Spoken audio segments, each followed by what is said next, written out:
Assalamualaikum warahmatullahi wabarakatuh. Selamat pagi anak-anak, apa kabar? Berjumpa kembali kita pada pertemuan ke-13 pelajaran IPA kelas 8. Masih bersama dengan Ibu Nurleni SSI MPD. Adapun kompetensi dasar kita pada hari ini yaitu kompetensi dasar 3.5, menganalisis sistem pencernaan pada manusia, gangguan yang berhubungan dengan sistem pencernaan, serta upaya menjaga kesehatan sistem pencernaan. Dan kompetensi dasar 4.5 menyajikan hasil penelusuran informasi tentang gangguan sistem pencernaan atau upaya menjaga kesehatan sistem pencernaan. Adapun materi kita pada hari ini dapat kamu lihat juga di buku paketmu halaman 136 sampai halaman 143 pada bab 4 dengan judul Sistem Pencernaan Manusia. Oke, sebagai pendahuluan, pernahkah kamu merasa lapar ketika kamu belajar di sekolah? Saat kamu lapar, apa yang akan kamu lakukan ketika beristirahat berbunyi? Mungkin kamu akan pergi ke kantin dan membeli makanan untuk kamu makan sehingga rasa laparmu hilang.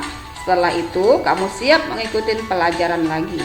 Menurutmu, mengapa kita butuh makan? Apa sebenarnya yang dikandung dalam makanan sehingga setelah memakannya kita dapat melakukan berbagai aktivitas?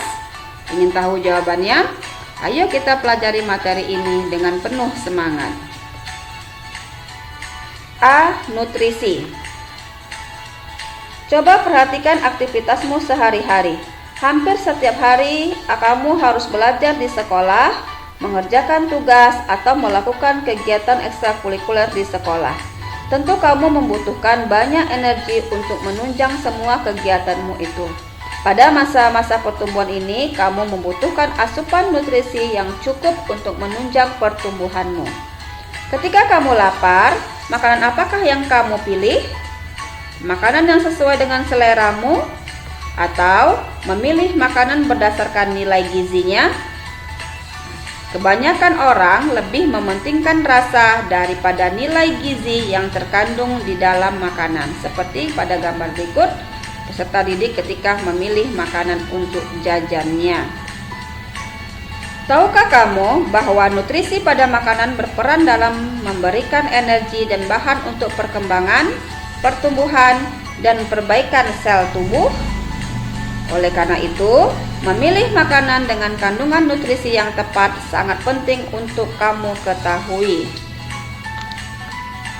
1. Kebutuhan energi. Pernahkah kamu berpikir apakah fungsi energi bagi tubuhmu? Tubuhmu membutuhkan energi untuk setiap kegiatan seperti belajar, berjalan ke sekolah, dan membaca buku. Tubuhmu juga menggunakan energi untuk mempertahankan suhu tubuh normal sekitar 37 derajat Celcius. Energi ini berasal dari makanan yang kamu makan. Jumlah energi yang dibutuhkan oleh tubuh untuk aktivitas tersebut menggunakan satuan kalori. Sama halnya pada tubuh, jumlah energi yang tersedia dalam makanan juga diukur dalam satuan kalori. Satu satuan kalori atau kal menunjukkan jumlah energi yang dibutuhkan untuk menaikkan suhu 1 gram air sebesar 1 derajat Celcius. 1 kilokalori atau kal sama dengan 1000 kalori atau kal dan sama dengan 4200 joule atau disimbolkan dengan huruf J. Perhatikan gambar berikut. Apakah dalam 1 gram makanan tersebut mengandung jumlah kalori yang sama? Tahukah kamu bahwa cara yang dapat digunakan untuk mengetahui berapa jumlah kalori yang terkandung di dalam setiap gram makanan adalah dengan menggunakan alat yang disebut kalorimeter. Sejumlah energi yang dibutuhkan untuk mendukung aktivitas metabolisme tubuhmu selama sehari berbeda-beda bagi setiap orang. Beberapa faktor yang mempengaruhi kebutuhan energi seseorang diantaranya adalah usia, jenis kelamin, serta aktivitas yang dilakukan. Berikut adalah tabel jumlah kalori yang dibutuhkan pada beberapa aktivitas, seperti berjalan naik tangga, berlari, berenang, dan seterusnya. Keseimbangan energi dapat terjadi ketika kalori yang masuk dalam tubuh melalui makanan sama dengan kalori yang dikeluarkan melalui metabolisme tubuh dan aktivitas otot. Dalam kondisi ini, berat badanmu akan cenderung tetap. Jika keseimbangan energi negatif, yaitu ketika kalori yang masuk lebih kecil daripada kalori yang keluar. Hal ini menyebabkan penurunan berat badan. Sedangkan keseimbangan energi positif adalah ketika kalori yang masuk melebihi kalori yang keluar. Hal ini menyebabkan kenaikan berat badan. 2. Jenis nutrisi.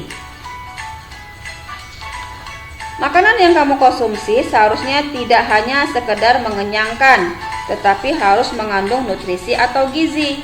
Nutrisi atau gizi adalah zat yang dibutuhkan makhluk hidup sebagai sumber energi, mempertahankan kesehatan, pertumbuhan, dan untuk berlangsungnya fungsi normal pada setiap jaringan dan organ tubuh.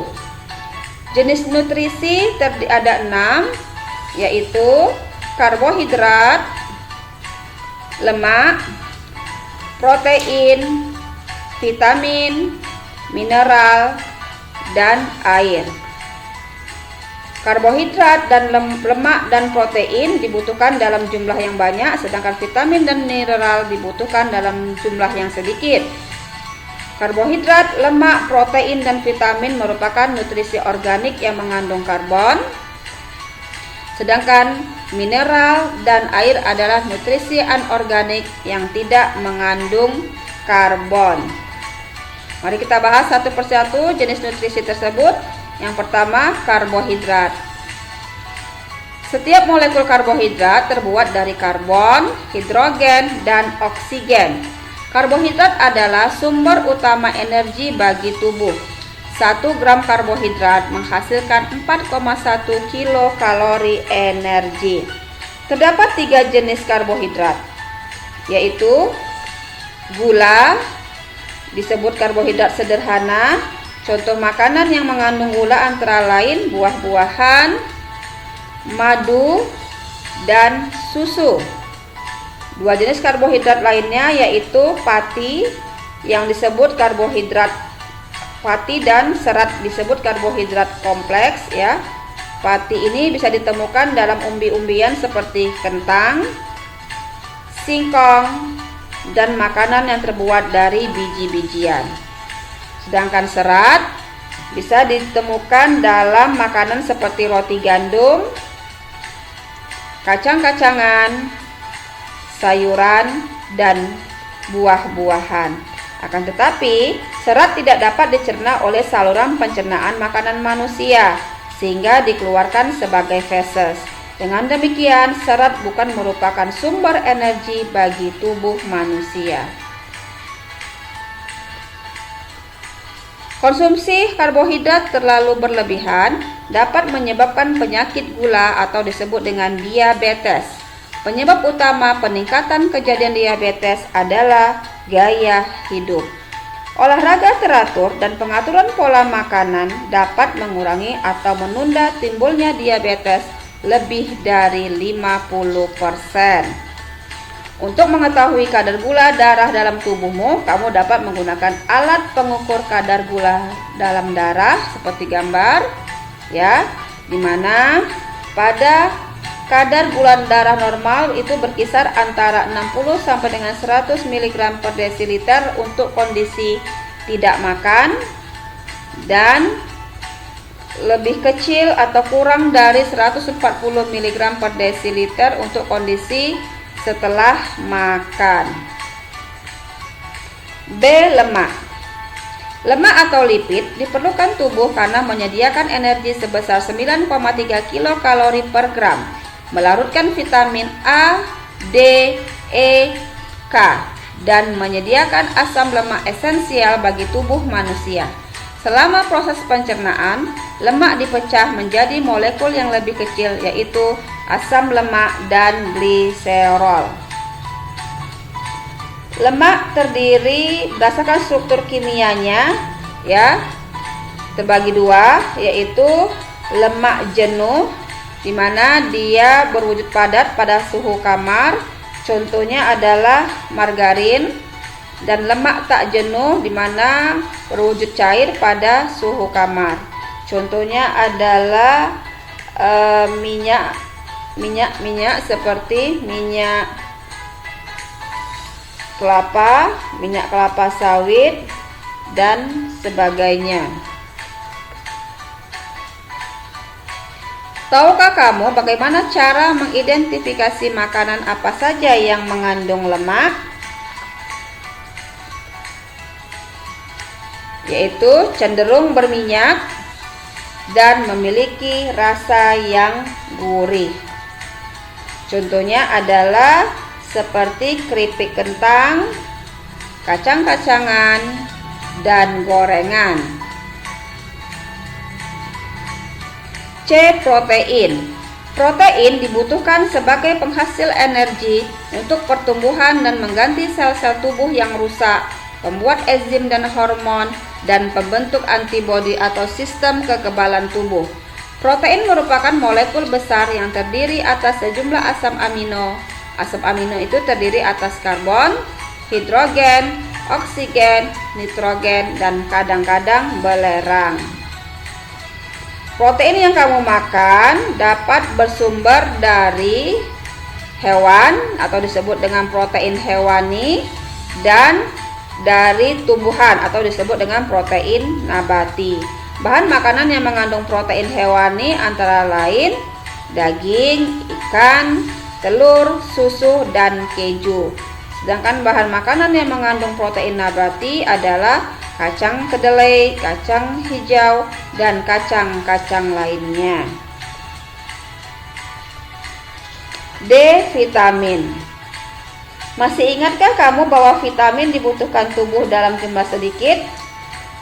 Walaupun dibutuhkan dalam jumlah sedikit, ya, vitamin dibutuhkan tubuh karena untuk mengatur fungsi tubuh dan mencegah beberapa penyakit.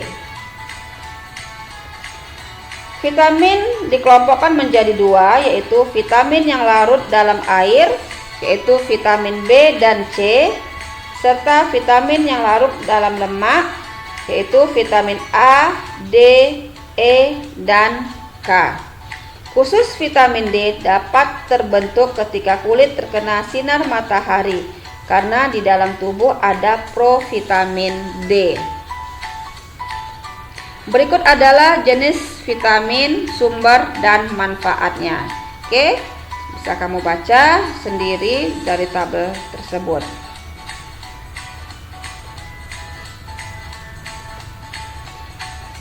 E. Mineral.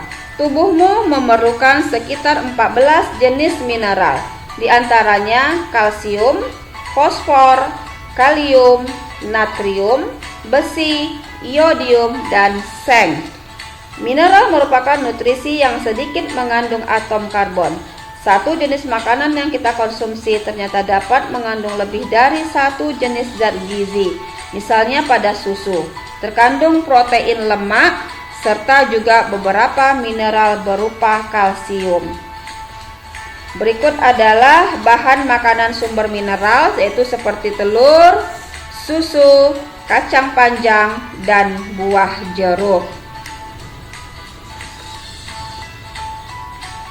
Adapun fungsi mineral yaitu berfungsi dalam proses pembangunan sel, membantu reaksi kimia tubuh, mengangkut oksigen ke seluruh tubuh, pembentukan dan pemeliharaan tulang, ya, serta ini adalah tabel berbagai mineral yang dibutuhkan tubuh. Oke, dapat kamu lihat dan baca. E. Air. Apakah air penting bagi tubuhmu? Ya. Air penting bagi tubuhmu untuk menjaga kelangsungan hidup. Kamu tentu lebih dapat menahan lapar daripada menahan haus. Mengapa demikian? Karena sel-sel tubuhmu membutuhkan air untuk beraktivitas. Di samping itu, nutrisi yang masuk ke tubuh kamu tidak dapat digunakan oleh sel-sel tubuh bila tidak terlarut di dalam air. Sekitar 60-80% sel tubuh makhluk hidup terdiri atas air. Tubuh dapat kehilangan air ketika bernapas, berkeringat, buang air besar maupun buang air kecil. Kehilangan air tersebut harus segera diganti dengan minum air sebanyak 2 liter atau 8 gelas sehari.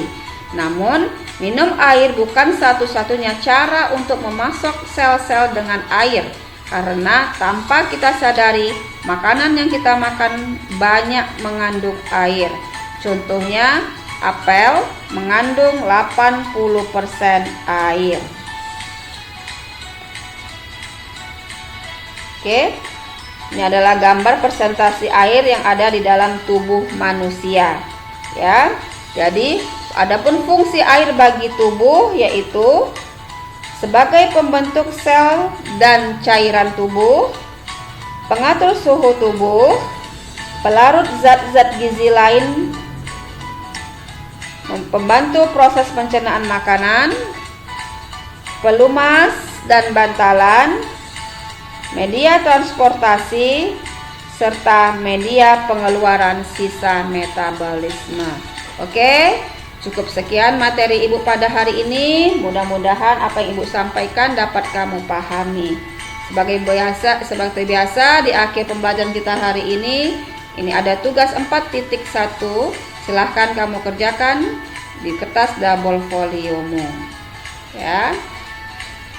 Oke, Ibu rasa cukup sekian materi kita pada hari ini, dan Ibu ucapkan terima kasih. Assalamualaikum warahmatullahi wabarakatuh.